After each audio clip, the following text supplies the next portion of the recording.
C'était un curieux duel télévisé à distance à 19 jours de la présidentielle américaine. Donald Trump et Joe Biden ont affiché jeudi soir sur deux chaînes différentes leur style radicalement opposé, leur profond désaccord sur la gestion de la pandémie du coronavirus. Sohail Jalil nous en parle en détail.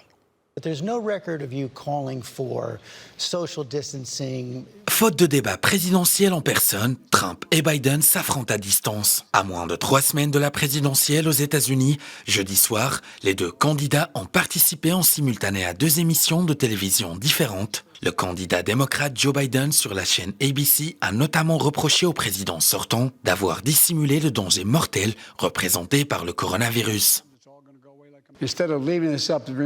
Il devrait y avoir une norme nationale pour la gestion de la pandémie. Souvenez-vous de ce que le président avait dit aux gouverneurs. Débrouillez-vous.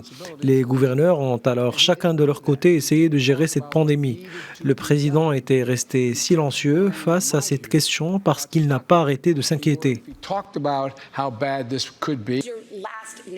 De son côté sur NBC, Donald Trump a défendu à la fois sa gestion de l'épidémie et son comportement personnel, notamment son choix d'organiser un événement dans les jardins de la Maison-Blanche. Conséquence, plusieurs cas de contamination signalés parmi les participants. En ce qui concerne le port du masque, j'approuve. Je dis à tout le monde de porter des masques.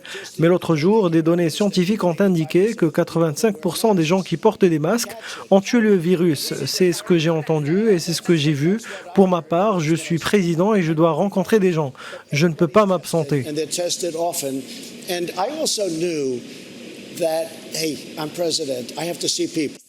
Pour l'instant, Joe Biden dispose d'une avance confortable dans les sondages sur les intentions de vote à l'échelle nationale. Toutefois, l'issue du scrutin du 3 novembre semble encore incertaine dans plusieurs États clés comme la Floride, la Pennsylvanie, l'Iowa ou l'Ohio. Côté prévision avant la grande finale, le doute demeure. Un sondage Reuters-Ipsos publié mercredi attribue ainsi 47% d'intention de vote à Donald Trump et 49% à Biden en Floride, avec une marge d'erreur de 4 points.